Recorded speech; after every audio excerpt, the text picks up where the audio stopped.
God bless you and God bless America. What I will say is, as I stated yesterday, the president came out on Saturday and he blanketly said any hatred, any bigotry, whether it's on the left or whether it's on the right, is wrong.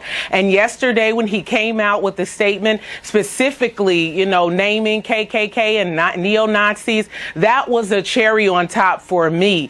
And the love and compassion and the way that he expressed himself yesterday, it reaffirmed in me and so many others who have stood behind this president that he is truly taking his role as the leader of the free world seriously, and that he is the president of the United States, all of us. And so I think that we've got to move forward on this. We just can't move past the fact that neo-Nazis and white supremacists killed someone on Saturday as a direct result of folks wanting to take down a statue of a general of the Confederacy. We cannot move past that. You are so right about that. You're right about that. And my condolences, of course, to our fellow American who passed, as well as those who were hurt. No. But what I'll say is the president has come out expressly against this violence, but also, too, Ms. Simone, there were people on the left who were pouring urine on journalists and all types of violence as well. People on the left were not white supremacists who killed someone. I'm waiting for people to come out and condemn that as well.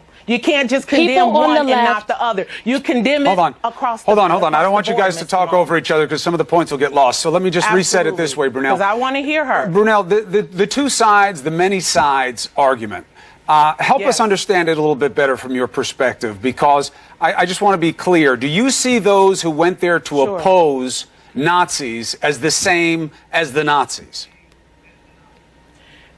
I believe that, first of all, you had a situation where you had people marching. The people are saying white supremacists were marching, and they had a permit. And then you have these counter protesters come in. And anytime you have a situation where you've got groups that are on extreme sides, there's, like I said, there should have been. See, that's the point I don't get. Are those extreme sides to you? There should have been a heavy police. Do you see that as two extreme sides? You see somebody who opposes white supremacists, who want everybody on this panel to be eradicated from the United States, as being equally as extreme as the white supremacists? What I'm saying is that I don't believe that in black supremacy or white supremacy or Hispanic supremacy. I believe that we should address any kind of hatred and extreme across the board. It shouldn't be something that we're, letting one get away with something and the other not. That's not how it should be. I just wanted you to articulate the point. Simone, respond to that. The idea that the white supremacists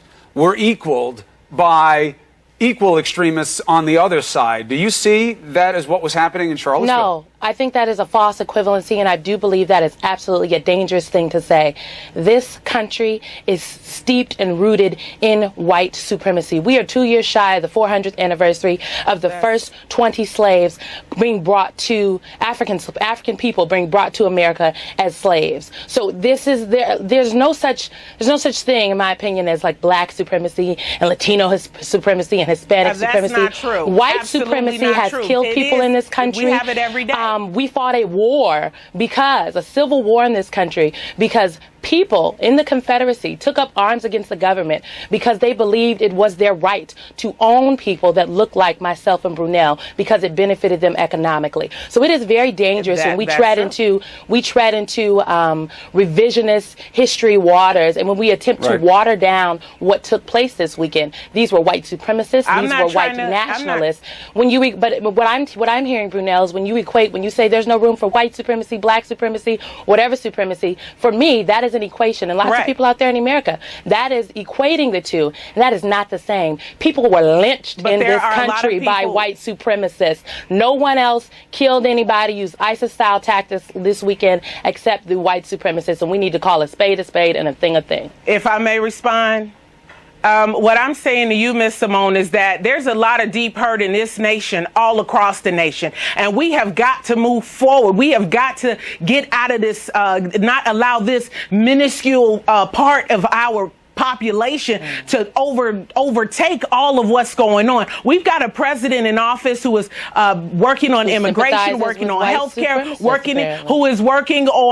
who's sympathizing with the entire nation. When Donald Trump ran for office, he stood up for people across the spectrum, and people across the spectrum, whether you like it or not, or whether the media wants to accept it or not, voted for Donald J. Trump. Black people, white people, Asian, Hispanic, Muslims, Christians put him in office. And so I take offense to people saying that, oh, well, he's a supremacist and he's only for white people. The core people that put him in office this panel were said across the spectrum. It was not white supremacists. All right, let's hold it right there. Simone, Brunell, let's hold it right there. I want to take a break. Yes. When we come back, let's talk about where we are and where we think we're going to go from here, because it could go in two different directions. So let's come back and talk about it. We'll be right back. Stay with CNN. Right-wing extremists far outnumber left-wing extremists in terms of investigations for terror in this country. So again, do you really see them as equal? What I would say to you is this, Counselor. Down there was violence on both sides. And I'll also tell you, you had your own fellow journalists down there, had Antifa throw urine all over your fellow journalists. And there was also violence on the left side as well down there. So that's all I'm saying. The violence and bigotry and hatred in any form should be condemned. And the president has done that unequivocally. He has stated it. ABCD, Nazis, KKK, and anybody else who is a purveyor of hate, we don't stand with you. He said it in the second instance. Nicely and passionately yesterday. Simone, he said it in the second instance, not the first, even though he had over a day to think about what his first response would be. And then he retweeted a guy who panders to the right-wing fringe right after he supposedly had his do-over, as they're calling it. So where does it leave us, Simone? Where do you think, because in Charlottesville, they've all linked into arms, and we're seeing these different people and groups come across this country and get together to say, we're better than these people. We're better than these white supremacists. Where do you think we stand? You know, I think the problem with vague condemnation, you know, as our colleague Jake Tapper tweeted on Saturday, is that you leave yourself open for interpretation. And I think with the president's and what I view as a delayed response, he has left himself open for interpretation with some of these white supremacist groups. Yes, folks have come together across the country and said hate has no place here. But other folks have also come together. Some of these white supremacist groups, other marches have been planned. In Boston, I do believe, and in Berkeley are two that I know about for sure, Berkeley, California. So I think we have to be, this is a really important moment here for America. Folks have to be very intentional. And we have to use really, really specific language. And I continue to call out white supremacy because it is important that we understand that is what this is, and that white supremacy is dangerous. White supremacy has literally killed people in this country. And if we do not call it out, if we don't stand up to it, if we don't take actions, and actions meaning the Trump administration reversing a policy that removed white supremacists from being monitored by the counter-extremism terror program, they need to go back on that list. Actions mean not considering pardoning Joe Arpaio, who is a known racist. Actions mean, not retweeting, far left fringe groups, but also being really clear with these nationalist groups and noting we do not want your support. And I don't think I've heard the president say that. There's reporting in the New York Times this morning that notes Steve Bannon was counseling the president over this weekend, even though he seems like he's on the outs.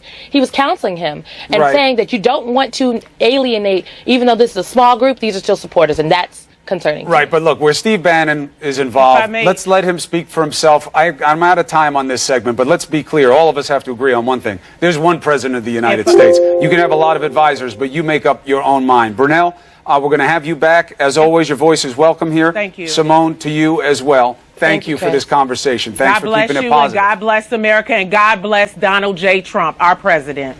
All right, be well. Poppy.